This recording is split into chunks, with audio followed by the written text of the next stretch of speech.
Doctor साहब यहाँ मैं पूछना चाहूंगी कि दमा का उपचार किस प्रकार किया जाता है? देखिए, दमा के इलाज में मुंह से लेने वाली कुछ दवाइयां हैं, लेकिन प्रायः जिन दवाइयों का हम प्रयोग करते हैं वो श्वास मार्ग से दी जाती हैं, जिसको हम अंग्रेजी में कहते हैं टारगेट डिलीवरी सिस्टम। यानी जिस जगह आपकी समस्या है हम दवा को ठीक वहीं पहुंचाना चाहते हैं।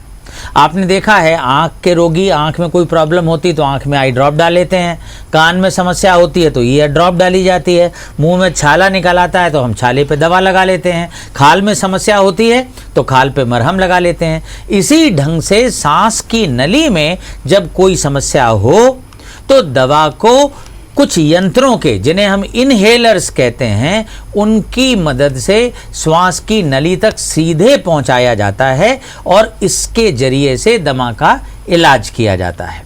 अब सांस की नली तक पहुंचाने के लिए जो उपाय हैं वो कई प्रकार के हैं। निबुलाइजर एक कैटेगरी है, फिर मीटर्ड डोज इनहेलर एक अन्य कैटेगरी है, फिर एक तीसरी कैटेगरी है हम जिसे ड्राई पाउडर इनहेलर्स कहते हैं। लेकिन इन सब का काम करने का तरीका एक ही है कि ये दवाई की अति न्यून मात्रा को हमारी सांस की नली में जहां संकट है उस जगह पहुंचाते हैं।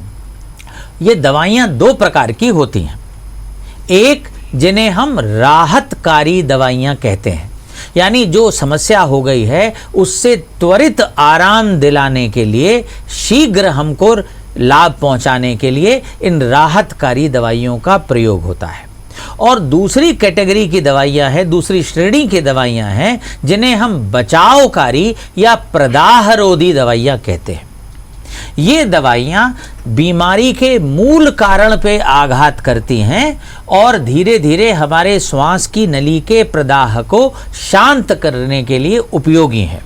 इनका प्रयोग जिस समय समस्या होती है उस समय भी और उसके बाद निरंतरता के साथ बहुत दिनों तक किया जाता है, जिससे श्वास नली की अति उत्तेजकता और उसके प्रदाह को शांत किया जा सके।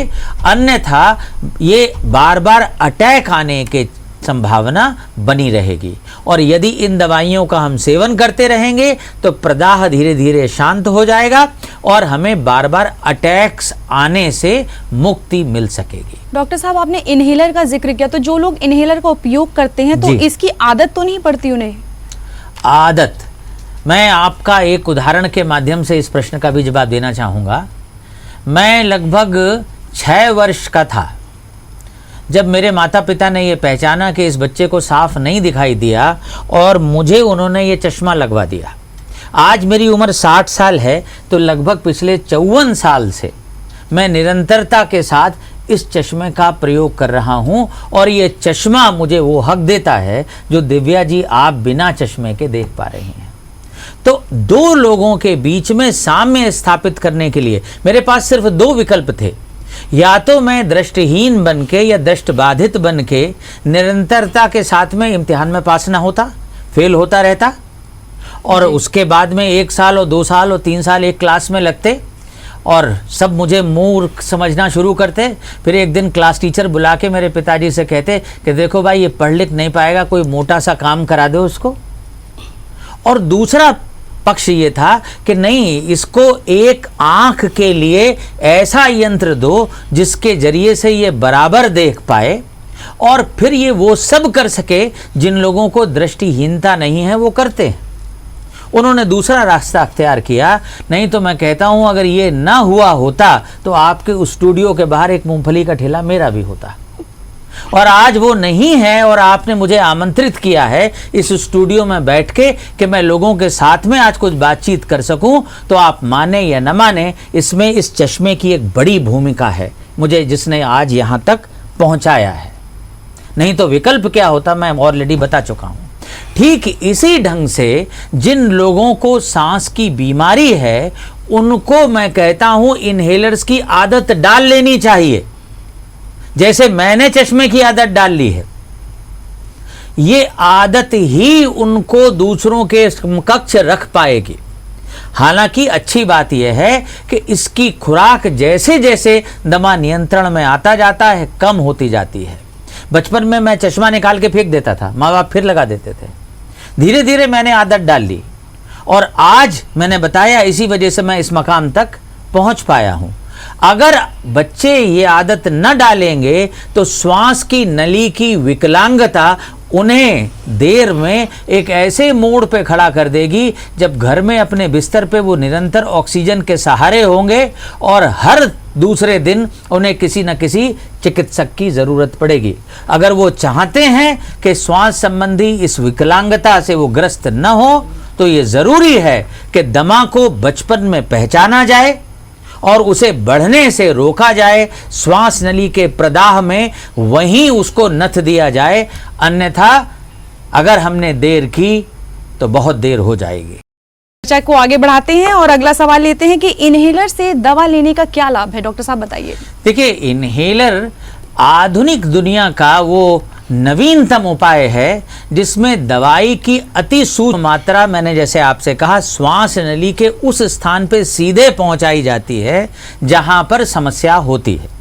जब हम गोली से दवा लेते हैं तो गोली से दवा लेने पर दवा हमारे पेट में जाती है, हजम होती है, फिर खून में मिलती है, पूरे शरीर में वितरित हो जाती है और फिर उसका सिर्फ 1% हिस्सा श्वास नली के उस हिस्से तक पहुंच पाता है जहां हमारी समस्या है।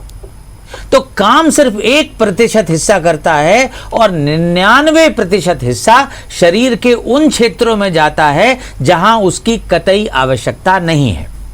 इसलिए ओरल मेडिसिन के तमाम साइड इफेक्ट्स होते हैं, जबकि इनहेलर द्वारा दवा देने में हमें श्वास नली तक सिर्फ वो 1% हिस्सा पहुंचाना होता है। तो फायदा क्या हुआ इससे? नंबर 1, दवा की मात्रा अत्यंत कम हो गई। हम एलोपैथी के द्वारा लगभग होम्योपैथिक खुराक में पहुंच जाते, इतनी कम मात्रा की दवा। दूसरी चीज, क्योंकि दवा शरीर के और हिस्सों में नहीं जाती, इसलिए इस दवा के कोई भी प्रैक्टिकली साइड इफेक्ट्स होते ही नहीं, आप ना के बराबर कह सकते हैं। तीसरा, क्योंकि सांस के जरिए से ये सीधे पहुंच जाती है, इसलिए पेट में जाके हजम होके वितरित होने के दौर में जो कुछ अंतराल या समय लगता वो सब बच जाता है। हमें इसका त्वरित लाभ तत्काल दिखाई देता है। तो ये तेजी से काम करता है, साइड इफेक्ट्स लगभग नहीं के बराबर हैं और अति सूक्ष्म मात्रा दवा की आवश्यक होती है। ये कुछ चीजें हैं जिनकी वजह से दुनिया भर में आज श्वास के क्षेत्र में दमा की लड़ाई में इनहेलर्स नंबर 1 डिवाइस है और भारत में आज इनहेलर्स उस कैटेगरी और उस श्रेणी के मौजूद हैं जो दुनिया के विकासशील देशों में अच्छे से अच्छे अस्पताल और संसाधन के साथ मिलते हैं।